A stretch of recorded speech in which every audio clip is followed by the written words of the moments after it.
आइए दोस्तों, आज चलते हैं नागपुर में। जैसे कि लास्ट टाइम हम सौराष्ट्र से चलते रहते, गाड़ी आज हमारे नागपुर में आई है। नागपुर में चमकते सितारे से मिलते हैं। जो बंदा आईपीएल खेल चुका है, रणजी ट्रॉफी खेल रहा है, ईरानी ट्रॉफी खेल रहा है, ईरानी ट्रॉफी में उसका विनिंग टीम का प्लेयर रह चुका है। 157 एक बड़ी इनिंग खेली है। और आईपीएल 2 साल मुंबई इंडियंस और कोलकाता नाइट राइडर्स केकेआर से खेला है। तो आइए बात करते हैं आज अपूर्वा वानखेड़े से। अपूर्वा, आपका स्वागत है। और ये हमारे क्रिकेट ग्राफ और हेल्थ एनर्जी ड्रिंक की तरफ से ये प्रोग्राम हम लोग स्पॉन्सर कर रहे हैं। आइए अपूर्वा, आपका स्वागत है। Thank you so much sir. मैं बिल्कुल, क्योंकि वसीम भाई ने भी इस बारे में जिक्र किया था कि जब उनसे बात हुई थी तो उन्होंने आपके 3-4 प्लेयर पे अनफॉर्चुनेट बोले इंडिया के आप मिस कर रहे बंदे, पता नहीं बोले अपने यहाँ का सिस्टम जो है वो एज को मायने रखता है, इसके लिए उनको तकलीफ हो रही है, या फिर डेफिनेटली इंडिया के आप ही प्लेयर थे आपके विदर्भ में और है। और विदर्भ का क्रिकेट के बारे में आप क्या कहना चाहोगे, जो अभी ये ग्रास रूट से, जैसा भी एक छोटे से गांव में से आप आए क्रिकेट के लिए, तो बाकी के प्लेयर भी सोचते कि भाई मैं यहाँ जाके खेलूँ, वहाँ जाके खेलूँ अलग, तो कैसा उनको रास्ता बने? वही, अभी विदर्भ क्रिकेट ने बहुत ज्यादा सपोर्ट किया है डिस्ट्रिक्ट के प्लेयर को। जैसे अभी मैं अमरावती से हूँ, ऐसे हर जगह एसोसिएशन है विदर्भ का, वो हमेशा ट्रायल रखते हैं, मैचेस रखते हैं, डिस्ट्रिक्ट के अलग से मैचेस रहते हैं। और वीसीए का एकेडमी बनाया है डिस्ट्रिक्ट के प्लेयर के लिए। अभी तो सिर्फ डिस्ट्रिक्ट के प्लेयर ही अलाउड है वहाँ पे, जो सिलेक्ट होके आते हैं सारे वीसीए में रहते हैं। मतलब ऑब्वियसली जो फैसिलिटीज है वो अभी सारी खुल चुकी है वीसीए में। सिर्फ थोड़ा परफॉर्मेंस करो, जो लड़के में टैलेंट है वो डायरेक्ट वीसीए में जाके वहीं पे रह सकता है। मतलब पूरा ऐसा कुछ नहीं है कि तुमको ज्यादा स्ट्रगल करने की जरूरत है कि पहले से डिस्ट्रिक्ट से इसमें सिलेक्ट हो। अभी तो थोड़ा मतलब जिसमें भी टैलेंट है वो वीसीए के सर्च में जाते हैं, टैलेंट सर्च के लिए। तो वो मतलब काफी अच्छा है ये एकेडमी, बहुत कम स्टेट में रेसिडेंशियल एकेडमी डिस्ट्रिक्ट के बच्चों के लिए, जो विदर्भा ने किया है। वो मतलब काफी थैंकफुल हूँ मैं उनके लिए भी। अपूर्व, वसीम का और चंद्रकांत पंडित सर का रोल कैसा रहा आपके करियर में और आपके विदर्भ के डेवलपमेंट क्रिकेट में? वही तो ऐसा था कि जब भी मैच रहती थी, पहले प्रैक्टिस में भी वसीम भाई देखते थे बैटिंग का, किसी को भी क्या बोलना है उनको पहले से ही पता रहता था कि किसके दिमाग में क्या चल रहा है, किसको प्यार से समझाना है, किसको डांट से समझाना है, वो सब उनको पता था। और वसीम भाई जैसे ग्राउंड के अंदर थे, हम जब खेलते थे ग्राउंड के अंदर वसीम भाई का वो रहता था, मतलब प्रभाव रहता था ग्राउंड के अंदर। और जैसे ही बाहर गए, बाहर चंदू सर है मोटिवेट करने के लिए, गर्म करने के लिए हमको, जो भी ठंडा है। मतलब कभी भी ऐसा नहीं है कि हम मतलब गेम के बाहर हुए, ऐसा कभी रिलैक्स हुए नहीं कि अभी चलो मैच हो गई तो अभी आराम से बैठ सकते हैं। ऐसा आराम रहता ही नहीं था जब तक मैच जीतते नहीं तब तक। तो वही था, वो दोनों का बराबर कॉम्बिनेशन था, वसीम भाई और चंदू सर का। और जो बाहर बैठते थे लड़के, वो भी सर के साथ बैठते थे। सर उनको हमेशा सिखाते रहते थे क्रिकेट के बारे में, कौन सा प्लेयर क्या रहना चाहिए, अभी इसको बॉलिंग क्यों दिया, ये शॉट इसने लेफ्ट क्यों किया, ये शॉट क्यों मारा, ये शॉट मिस क्यों किया, ये कट मारने गया तो क्यों मिस हुआ। तो हमेशा वो क्वेश्चन पूछते रहते थे। तो वही पूरा मतलब क्रिकेट ही पूरा चेंज हो गया था वसीम भाई और चंदू सर आने की वजह से। ये एक्सपीरियंस अभी आपको मिलने के बाद आईपीएल सीजन 2 में भी आप 18 में भी आए थे ना टीम में? वही, ये रणजी ट्रॉफी के बाद मैं मतलब 4 साल के बाद फिर इसमें कमबैक किया था कोलकाता में। कोलकाता ने खरीदा था, तो उसमें भी थोड़ा इंजर्ड हो गया था, शोल्डर डिसलोकेट हो गया था उसमें अनफॉर्चुनेटली। तो उसके बाद थोड़ा नीचे आया था ग्राफ, लेकिन अभी बिल्कुल फिट हो और कमबैक के लिए रेडी हो। तो जैसे कि फिर ईरानी ट्रॉफी खेले आपने, फाइनल विनर हो गए, फिर आपकी एक मैच भी होती है रेस्ट ऑफ इंडिया, और ये मैचेस होती है, 2-2 ट्रॉफी होती है आपकी।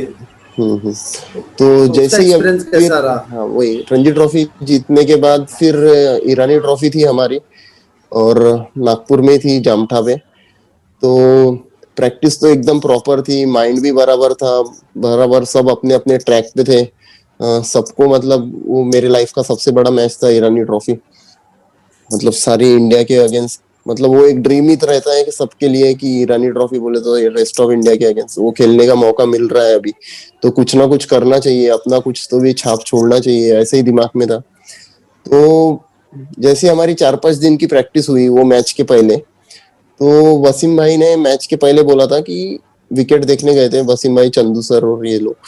तो वसीम भाई ने मीटिंग में बोला था कि 100 run is not good in on this wicket, मतलब 100 रन बहुत बड़ी बात नहीं है ये विकेट पे, तो अपने को थोड़ा ज्यादा ही बनाना है, जो सेट होगा अगर मैच जीतने का है तो लंबा ही खेलना है वहां पे। तो मतलब विकेट देख के उन्होंने बता दिया था।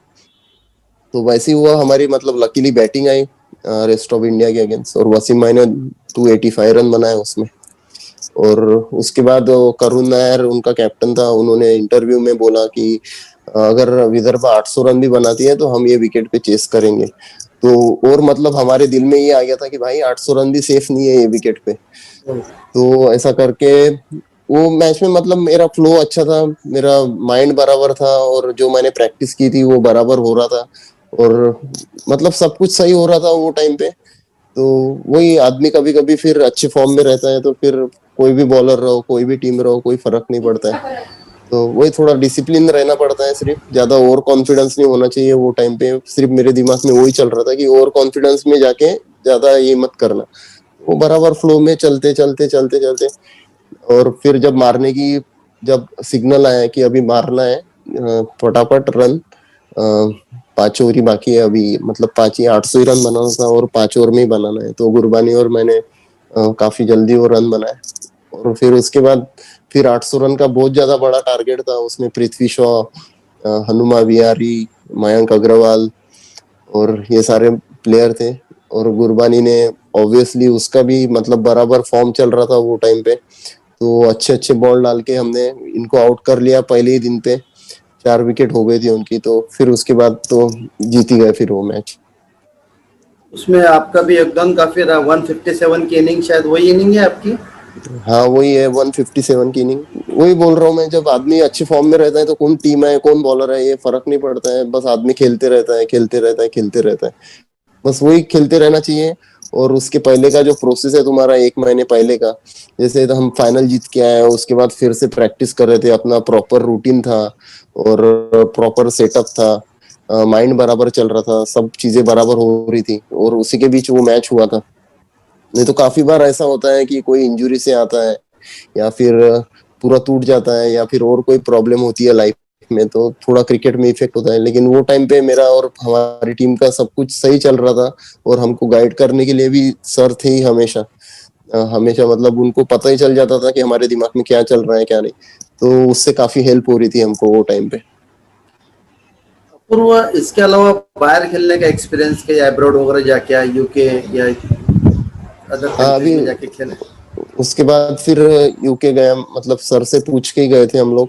तो चंदू सर ने मतलब जबरदस्ती करके बोला था कि जाके आओ, एक्सपीरियंस लेके आओ वहां से। तो पहली बार ऐसा हो गया था कि यहाँ पे मतलब फिर मेरा इंजरी से मैं वापस आ रहा था, और फिर मेरा परफॉर्मेंस नहीं हो रहा था, तो बहुत सारे लोग, बहुत सारी बातें चल रही थी कि इसका ये वो। तो मेरे दिमाग में ऐसा है कि अभी ये सब छोड़ के कई अलग मतलब चाहिए क्रिकेट। तो मैं वो रीजन से यूके गया।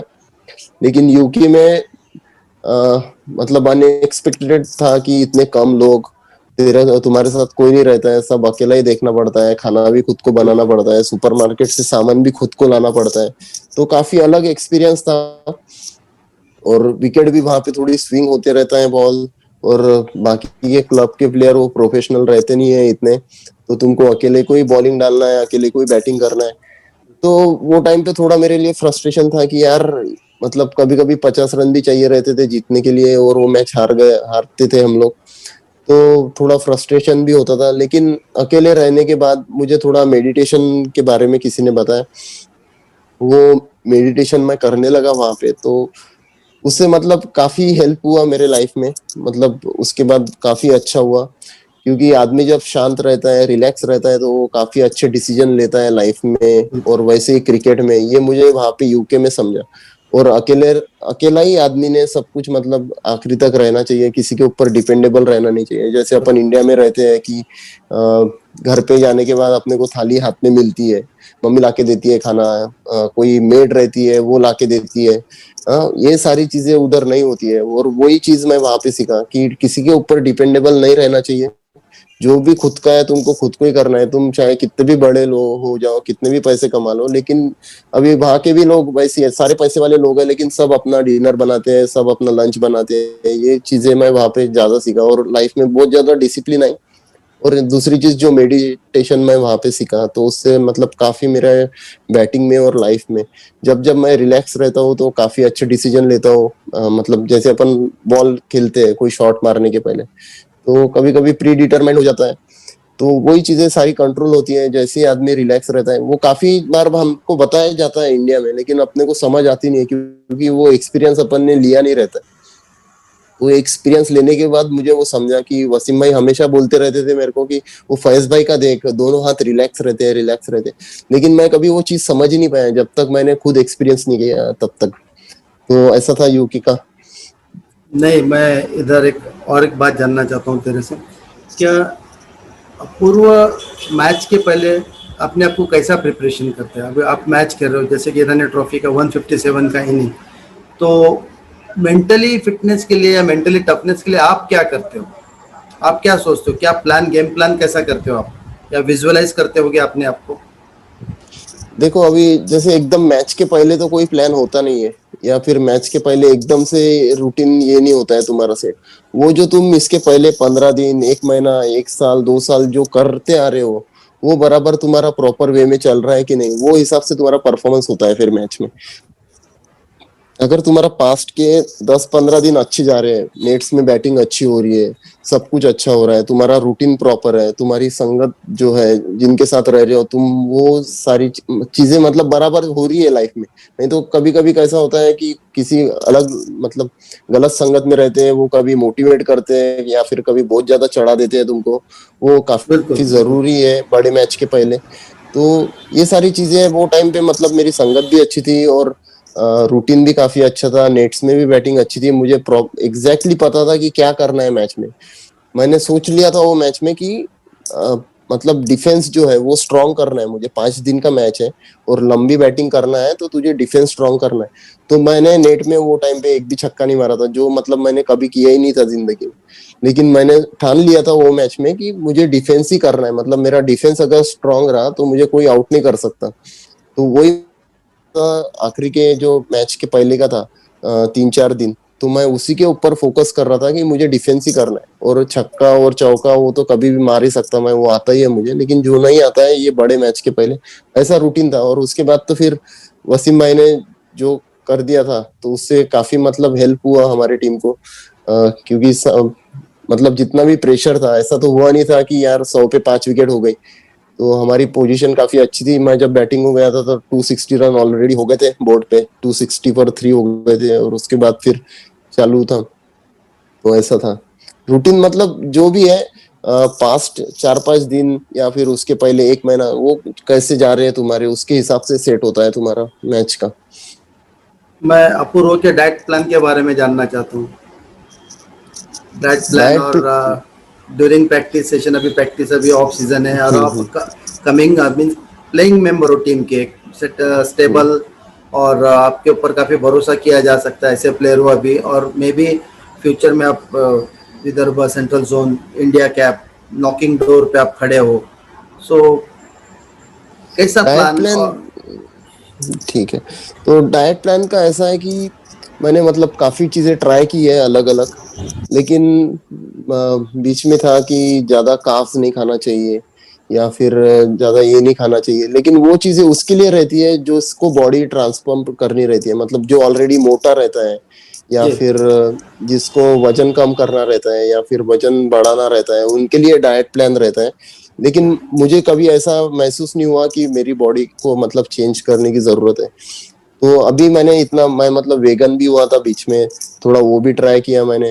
तो वो सब ठीक है, लेकिन जो तुम बचपन से खा रहे हो वही चीजें खानी चाहिए, अगर तुमको बॉडी ट्रांसफर या फिर ये नहीं करनी है। मेरा कभी ऐसा हुआ ही नहीं था कि मैं फिटनेस से दूर रहा पूरे क्रिकेट जर्नी में अभी तक बचपन से। तो मैंने इतना कुछ डाइट पे मतलब जो नॉर्मल खाना है, सब्जी रोटी दाल चावल, इसी पे स्टक रहा मैं।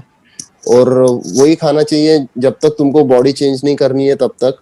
और जो भी ताकत वगैरह है वो सब तुम्हारा फिटनेस का नतीजा है। मतलब अगर तुम रोज फिटनेस करोगे तो तुम कुछ भी खा सकते हो। जैसे अगर तुम्हारा फिटनेस ज्यादा है तो तुमने डाइट में कुछ भी खाया तो वो तुम्हारा मतलब पूरा डाइजेस्ट हो जाता है बॉडी में। अगर तुम फिटनेस नहीं कर रहे हो और बाहर की चीजें खा रहे हो तो फिर तुम्हारा जैसा एज बढ़ता है वो हिसाब से फिर बॉडी भी तुम्हारी रंग दिखाती है तुरंत। लेकिन जब तुम 10, 18, 20 साल के रहते हो तो तब तुम्हारी बॉडी में कोई फर्क नहीं पड़ता है। तुमने तुमने अगर कुछ भी खाया, लेकिन जैसे बड़े हो जाओगे 25 साल के बाद तो कुछ भी खाया तो तुम्हारे बॉडी पे लगता है। अगर तुमने फिटनेस किया और डाइट किया भी नहीं भी किया तो चलेगा, लेकिन अगर फिटनेस नहीं कर रहे हो तो तुमको डाइट पे ध्यान देना पड़ेगा। तो मेरा ऐसा है नहीं कि मैं रोज फिटनेस करता हूँ। हफ्ते के 6 दिन मेरा रूटीन है, 8 सेशन रहते हैं हफ्ते के। तो उसके बाद मैंने ये मतलब एक्सपीरियंस किया है कि मैंने कुछ भी खाया तो वो मतलब मेरे बॉडी को कोई फर्क नहीं पड़ रहा है ऐसा। अ, अपूर्व, ये फिटनेस का जैसा बात किया, आपका 6 डे का प्लान है, तो उस उस प्लान के बारे में आप कुछ बताना चाहोगे कि भाई एक दिन स्ट्रेटनिंग करते हो, एक दिन आप लॉन्ग रनिंग करते हो, एक दिन स्प्रिंट पे करते हो, थोड़ा बच्चों को मालूमात देना है मुझे, ठीक है, क्या ठीक। How to prepare. तो मंडे टू सैटरडे 3 वीक है। एक मेंटेन वाला वीक रहता है, एक बिल्डिंग वाला रहता है और एक हेवी रहता है। तो एक एक महीने मैं कर रहा हूँ। जैसे ये लॉकडाउन हो रहा है, लॉकडाउन से मतलब एकदम प्रॉपर रूटीन बनाया मैंने ऐसा। तो मेंटेन में ऐसा है कि एक दिन लोअर बॉडी का स्ट्रेंथ है, दूसरे दिन कंडीशनिंग है। कंडीशनिंग बोले तो रनिंग। रनिंग में फिर अलग अलग टाइप होते हैं, 10 सेकंड भागना, 10 सेकंड रेस्ट, 10 सेकंड भागना, ऐसे 10 सेट करना है ऐसे। और ऐसे 2 सेट, मतलब 10 स्प्रिंट के 2 सेट बराबर। और बॉक्स रनिंग रहता है या फिर जो स्ट्राइड रहता है, स्प्रिंट रिपीट रहता है। ये ऐसे अलग अलग करके मैंने किया है। मतलब मंडे को लोअर बॉडी स्ट्रेंथ, फिर कंडीशनिंग, फिर अपर बॉडी स्ट्रेंथ और फिर कंडीशनिंग। ये मेंटेन वाला है वीक। उसके बाद फिर बिल्डिंग वीक आता है। उसमें पहले मंडे को रहता है लेग, मतलब जो लेग का स्ट्रेंथ है वो, और शाम में रहता है कंडीशनिंग। उसके दूसरे दिन रहता है अपर बॉडी, फिर ट्यूसडे को फिर कंडीशनिंग, फिर थर्सडे को लोअर बॉडी, और फिर फ्राइडे को कंडीशनिंग, और सैटरडे को फिर अपर बॉडी। ऐसा एक वीक बनाया है। ग्रेट। और हेवी में हेवी, हाँ, यस यस, कंटिन्यू कंटिन्यू। और हेवी वीक में सिर्फ जो कंडीशनिंग सेशन है एक और ऐड हो जाता है, जो सैटरडे को शाम में तुमको रनिंग करना पड़ता है। बस ये 3 वीक है मेरे, और इसी पे स्टक है। जो एक एक वीक है वो एक एक महीना करना पड़ता है फॉलो, मतलब जो मैं कर रहा हूँ। बस इसी के बाद फिर मैंने जो एक्सपीरियंस किया है उसके बाद कोई डाइट की जरूरत नहीं है, कुछ नहीं है, सब पूरा डाइजेशन हो जाता है। लेकिन ये स्टक रहना है इस पे। कभी कभी क्या होता है, कोई क्या बोलता है, फिर अपन वो वैसा करने लगते हैं। ऐसा नहीं होना चाहिए। तुम्हारा पूरा प्रॉपर प्लान होना चाहिए 1 महीने का। जब तक 1 महीना, 2 महीना, 3 महीने तुम वो सेम चीज करोगे नहीं, तब तक तुम्हारे बॉडी में इफेक्ट नहीं दिखेगा। तो वही तुम्हारे बॉडी में स्ट्रेंथ लाने के लिए तुमको बॉडी थोड़ा टाइम देना पड़ता है, एक ही रूटीन के ऊपर स्टक रहना पड़ता है। इसके बारे में मैं पूछना चाहूँगा कि इसमें आपको डाइटिशियन, ट्रेनर, फिजियो का हेल्प लगता है आपको, कर या हंड्रेड बच्चों लोगों ने परसेंट हेल्प लेना हंड्रेड चाहिए इन तीनों से। 100% लेना चाहिए, क्योंकि तुम्हारा क्या बॉडी है वो एक फिजियो पूरा एनालाइज करके वो प्रोग्राम तुमको देता है। ठीक है, जो ट्रेनर है फिर उसके बाद वो ट्रेनर करा के लेता है। तो ऑब्वियसली दोनों का बहुत बड़ा इम्पोर्टेंस है। तो तुमने कंसल्ट करना चाहिए। किसी का शोल्डर वीक रहता है तो उसके लिए क्या एक्सरसाइज है, किसी का लेग वीक रहता है तो उसके लिए क्या एक्सरसाइज है, किसी का स्टेमिना कैसे बढ़ाना है। तो सबका बॉडी अलग अलग है। तो सब बच्चों ने मतलब जो छोटे बच्चे हैं, ऑब्वियसली 16-17 साल तक तो कोई फर्क नहीं पड़ता है जैसे चल रहा है। लेकिन जैसे तुम बड़े होते हो तो तुमको पता होना चाहिए तुम्हारे बॉडी में कहाँ पे स्ट्रेंथ चाहिए, कहाँ पे तुम्हारे वीकनेसेस है एज अ फिटनेस। तो वो उसके ऊपर तुमने कंसल्ट करके ही वर्कआउट प्लान लेना चाहिए, और उसी पे स्टक रहना चाहिए जब तक तुम इम्प्रूव नहीं होते, और जब तक तुम क्रिकेट खेल रहे हो तब तक। एक चलते चलते एक सवाल है कि ये जो जिस स्कूल से आप भागे थे बचपन में, अंजनी जो गांव में रूटीन जो आपके हाँ, रूरल हाँ, एरिया में थे आप, के बोले उसके हाँ, बाद में हाँ। मैं उधर गया नहीं कभी। जो स्कूल में मैंने पढ़ाई के लिए आपको काफी दिक्कत बोलते थे, पढ़ाई से भागना हम्म, पड़ता था, उनके सर कभी मुलाकात हुई उनकी, या उस स्कूल में कभी विजिट किया अभी कि भाई उस वक्त का अपूर्व और आज का अपूर्व जो हंड्रेड लोगों को जो। परसेंट वहां पे मेरे कोच थे शशि भाऊ करके। जी। वो कराटे ब्लैक बेल्ट थे, और क्रिकेट काफी अच्छे खेलते थे टेनिस बॉल पे। एक बॉल पे 6 रन काफी बार उन्होंने जिताया था मैच। बॉलिंग क्या भी बात बहुत जबरदस्त करते हैं। क्या बात तो है। वो शेशी भाऊ जो है उन्होंने मुझे इतना मेंटली टफ कर दिया था अंजनगांव में कि एक बार मेरा ऐसे ही सिलेक्शन नहीं हुआ था जो मैंने एक्सीडेंट का बताया था। उसके बाद वो मेरे से मिलने आए थे तो बोल रहे थे एक ऐसा HUPM करके है अमरावती में, वहां पे ऐसा गेट है। तो हम ऐसे ही मैं साइकिल लेके जा रहा था और वो चल रहे थे तो उन्होंने बोला कि देख ये जो गेट दिख रहा है ना, ये गेट के बाहर भी नहीं गया ना तू खेलने के लिए तो भी चलेगा, लेकिन जो तूने चीज मतलब अ, जैसा तेरा प्यार है क्रिकेट के लिए वो कभी कम नहीं होना चाहिए, ये जिंदगी भर याद रखना बोले। वहां पे खेला भी नहीं खेला भी तो भी चलेगा। फिर तो मेरा ऐसा हुआ कि मैं मतलब एकदम बिंदास ही हो गया। मैं सोच ही नहीं रहा था कि मतलब मुझे रणजी ट्रॉफी खेलना है या इंडिया खेलना है या VC के लिए खेलना है। उन्होंने इतना मेंटली टफ कर दिया। आज भी वो मेरे टच में है और आज क्या भी मैं उनको अपना गुरु मानता हूँ। और काफी सारे लोग हैं जिन्होंने मुझे मतलब मदद की है। संदीप गावंडे सर है अमरावती के, जब मैं HUPM में आया तो उनके अंडर था इतने साल तक, वो काफी हमको भगाते थे। तो वो चीजें कभी मैं भूल नहीं सकता हूँ। फिर स्कूल में थे ढावड़े सर थे हमारे, ज्ञान माता के स्कूल क्रिकेट के टाइम।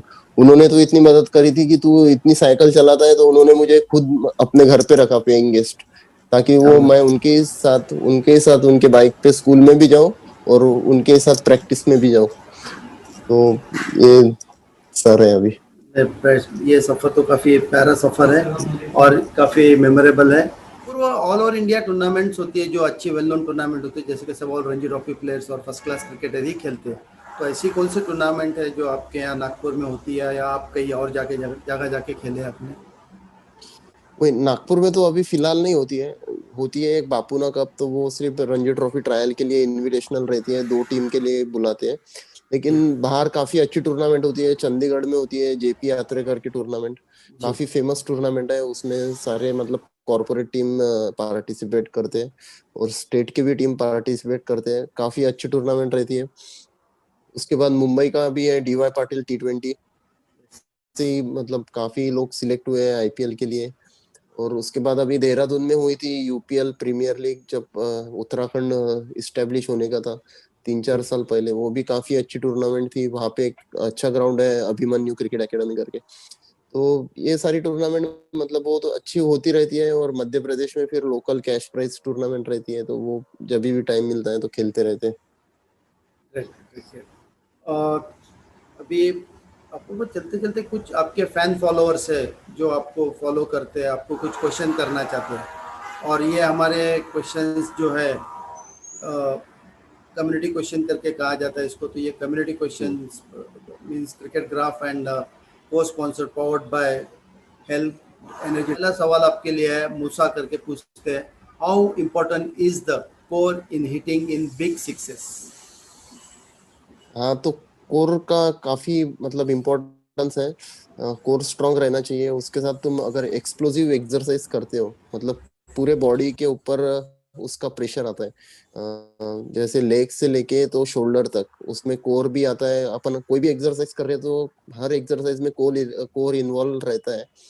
तो कोर तो चाहिए ही अच्छा, लेकिन उसके साथ साथ तुम्हारी स्टेबिलिटी और तुम्हारे हाथ में स्ट्रेंथ और लेग्स में स्ट्रेंथ, तो पूरे बॉडी की ताकत लगती है कभी भी अपन बड़े शॉट मारते हैं। तो ऐसा नहीं है कि सिर्फ कोर और जिसके सिक्स पैक है वही मार सकता है। उसके साथ साथ तुमको थोड़ा एक्सप्लोसिव और स्टेबिलिटी की भी एक्सरसाइज करना जरूरी है। नेक्स्ट क्वेश्चन आपको पूछते हैं Dheeraj Manwani, tell something about the bowling of Sandeep Singh. Sandeep Singh के बारे में पूछना चाहता हूँ। संदीप सिंह बहुत बड़े लेजेंड है हमारे विदर्भ के। क्या बात मतलब उनका ऐसा इन्फ्लुएंस रहा है विदर्भा एसोसिएशन में। मतलब जो उनका एटीट्यूड है काफी मतलब डेंजरस एटीट्यूड है। एकदम ऐसे गरम रहते हैं वो एकदम ऑलवेज। और मैं उनका एक एक्सपीरियंस शेयर करना चाहता हूँ। हमारा एक टूर्नामेंट था इलाहाबाद में, रणजी ट्रॉफी का टीम गया था हमारा। सुलू सर ही थे कोच और संदीप भाई थे बॉलर हमारे मेन।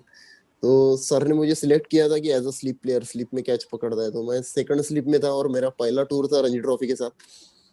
और संदीप सिंह बॉलर थे और वहां पे पूरा कोहरा था। इलाहाबाद में ठंडी के मौसम में पूरा कोहरा था, तो आधा एक घंटा लेट स्टार्ट हुआ था मैच। तो आप मतलब समझ सकते हो मौसम कैसा था। और संदीप भाई का ऐसा एक खौफ था कि अगर भाई कुछ भी करना लेकिन इनके बॉलिंग पे कैच मत छोड़ना। ऐसा था उनके मतलब एकदम टाइट रखते थे वो। और मैं सेकंड स्लिप में था, तो संदीप भाई के बॉलिंग पे मैंने 4 कैच पकड़ा था वनडे मैच में। स्लिप में, सेकंड स्लिप में उन्होंने 4 विकेट लिया था मैच में, और चारों के चारों कैच मेरे हाथ में आए थे। तो संदीप भाई ने मतलब थोड़ा मुझे अप्रिशिएट किया कि यार तू ही हमेशा रहना अभी स्लिप में। जब उन्होंने ऐसा बोला तो मैं मतलब काफी मोटिवेट हुआ था, और मतलब खुद को ऐसा थोड़ा प्राउड फील किया मैंने कि इसने वो ये किया है। नहीं तो वो इतना मतलब ये रहते हैं संदीप भाई, और उनका इन्फ्लुएंस इतना जबरदस्त रहता है टीम में। मैं तो समझता हूँ कि मुंबई के साथ भी उनका एक मैच था, उसमें भी उन्होंने अजिंक्य रहाणे मतलब टॉप ऑर्डर के सारे बैट्समैन को आउट कर दिया था, 4 विकेट लिया था, आदित्य तारे था, और जो मुंबई में मैच हुआ था इन सबको आउट किया था, लेकिन वसीम भाई को आउट नहीं कर पाए थे ग्रीन टॉप पे, और उन्होंने 100 रन बनाए, तो वो काफी भारी पड़े थे विदर्भा के ऊपर। तो काफी जबरदस्त बॉलर है, उनके जैसा बॉलर अभी तक हुआ नहीं है विदर्भा में, यही बोलूंगा। और उनके सबसे ज्यादा विकेट भी है विदर्भा के लिए as a fast bowler in Ranji trophy. तो जबरदस्त बॉलिंग। नहीं, यानी कि खोलने वाले बॉलर जो स्लिप में बॉल आउट, खोलने वाले स्लिप में जो आउट करता है तो बॉल मूव हंड्रेड करना परसेंट काफी जानता है। 100%। तो अभी और अभी तो रिटायर हो गए वो, नहीं, आप एकेडमी भी इसमें उन्होंने स्टार्ट किया है एक उनका। बात, हाँ। इसमें खास बात है अपूर्वा, कि जो आप हम्म। 100 कैचेस रोज लिया करते थे आप एकेडमी के प्रैक्टिस में, शायद वो सब हाँ काम आ हाँ गए आपको हंड्रेड इधर। 100%, हंड्रेड इतना परसेंट आसान नहीं है कि 4 कैचेस सब पकड़ना, और वो भी बराबर संदीप बराबर। की बॉलिंग के लिए। हाँ। अभी नेक्स्ट क्वेश्चन आपको आ रहा है by Rahul. whom do you look up to in Vidarbha team? Uh, काफी सारे यंगस्टर है, लेकिन मैं ऐसा बिलीव करता है जो क्रिकेटर ने ऑलरेडी स्टेट खेला है या रणजी ट्रॉफी खेला है, जिसके अंदर बिलीव है कि मैं इंडिया खेल सकता हूँ, उसमें से कोई भी प्लेयर खेल सकता है इंडिया। ऐसा मैं समझता हूँ। ऐसा कुछ जरूरी नहीं है कि वो प्लेयर में कम टैलेंट है या ये खेल नहीं सकता है, ये इसका फिटनेस नहीं है।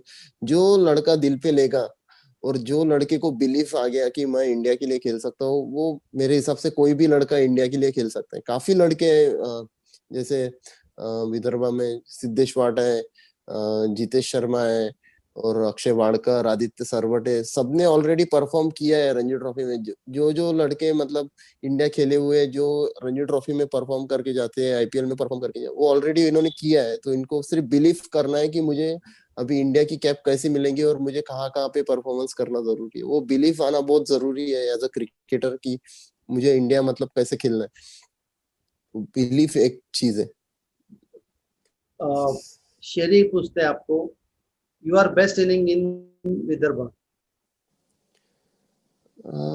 बेस्ट इनिंग तो T20 के मैचेस में जो मैंने मैचेस जिताई है, जैसे एक जी। बॉल पे 4 रन चाहिए थे एक बार, और जितने भी मतलब मैच जिताने वाले शॉट है, मैच विनिंग शॉट मारता हूँ, वो सारी बेस्ट है। ऐसा नहीं है कि रणजी ट्रॉफी में 100 बनाया वही बेस्ट इनिंग हो सकती है। कभी कभी तुम 30-40 रन बनाते हो, लेकिन वो मैच विनिंग रहती है, और उसका सेटिस्फेक्शन कुछ अलग ही रहता है।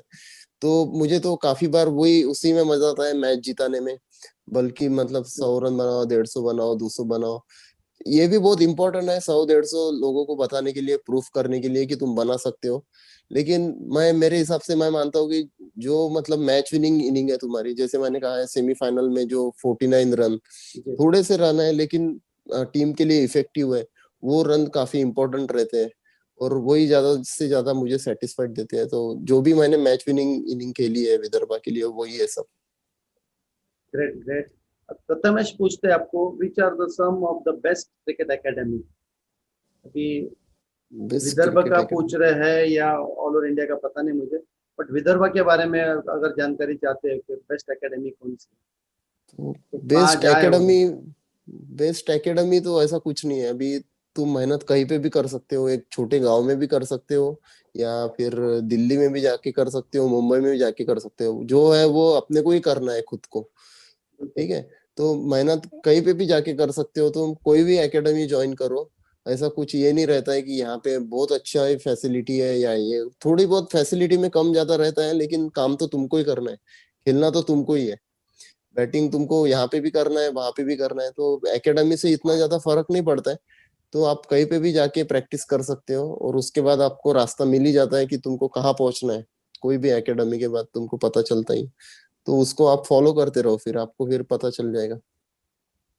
पूर्वा, मैं क्रिकेट ग्राफ और हमारे हेल्थ एनर्जी ड्रिंक के तरफ से आपका मैं वो तहे दिल से शुक्रगुजार हूँ कि आप आए थैंक यू और एक सर। छोटे से गांव से जिसने जो स्टार्टिंग से जो जर्नी की और एक आईपीएल पे जाके रुकती है और रणजी ट्रॉफी या ईरानी ट्रॉफी पे जाके रुकती है। मैं तो कहता हूँ कि भाई थोड़ी मेहनत करो और अच्छे से परफॉर्म करके आप इंडिया कैप पहनो, ताकि मुझे दोबारा इंटरव्यू करने के लिए हमारे क्रिकेट ग्राफ पे जरूर बुलाने के जरूर लिए और अच्छा लगेगा। हमारे क्रिकेट ग्राफ जरूर के तरफ से और हेल एनर्जी ड्रिंक की तरफ से मैं आपको शुभकामना देता हूँ। आने वाले समय के लिए आप ऐसे ही बढ़ते रहो, ऐसे ही रन करो और ऐसे ही मोटिवेशनल टॉक बच्चों से फैलाते रहिए। और थैंक यू चलते सर। चलते एक सवाल है कि आप क्रिकेट ग्राफ के बारे में कुछ कहना चाहोगे? हमारी जो टीम है ये जो इस समय काम कर रही है। 100%। मतलब ये बहुत नया है सोशल मीडिया पे, लेकिन काफी हेल्पफुल है। तो मैं भी मतलब बहुत ज्यादा प्राउड फील करता हूँ कि मैंने मतलब क्रिकेट ग्राफ के साथ इंटरव्यू किया है। और काफी बड़े बड़े लोग ऑलरेडी ऑलरेडी इंटरव्यू दिए है। तो जो भी सवाल है आदमी का, मतलब ऐसा होता है कि ये सवाल वो सवाल, उसके पहले उन्होंने चेक करना चाहिए कि किन किन के इंटरव्यू हो चुके हैं और वो इंटरव्यू में से क्या ले सकते हैं अपन। जैसे मैंने अभी ये इंटरव्यू के पहले वसीम भाई का और आपका इंटरव्यू देखा, तो उन्होंने काफी अच्छी चीजें बताई। मतलब वो एक क्रिकेटर के लिए काफी है आगे बढ़ने के लिए, रणजी ट्रॉफी खेलने के लिए। सिर्फ देने वाले तो मतलब दुनिया में बहुत है, लेकिन तुम क्या लेना चाहते हो ये आप ये पेज से ले सकते हो। और जो आप लोग हार्डवर्क कर रहे हो, इंटरव्यू ले रहे हो, कहाँ मतलब अच्छे अच्छे वीडियो डाल रहे हो, कहाँ कहाँ के लड़के हैं, कहाँ कहाँ के प्रैक्टिस करते हैं, इन स्विंग क्या है, आउट स्विंग क्या है, ये मतलब कहीं पे जाने की जरूरत ही नहीं है। पूरे की पूरी एकेडमी एक सोशल मीडिया पे ही है। तो काफी अच्छा है, काफी बड़ा पेज है, काफी फॉलोअर है। और ऐसे ही मतलब मैं चाहता हूँ कि और जो आपका गोल है, जो आप देना चाहते हो ये इसके माध्यम से, वो जल्दी पूरा हो आपका। और थैंक यू मुझे यहाँ पे बुलाने के लिए, काफी मजा आया मुझे। और काफी सारी मतलब मैं मोटिवेट हुआ हूँ। और जो भी मैंने किया है वो सारी मेमोरीज फिर से रिकॉल हुई है। और फिर से मोटिवेट होके और मेहनत करने की इच्छा हो रही है अभी। Thank thank you you. Sir. Thank you sir. Thank you.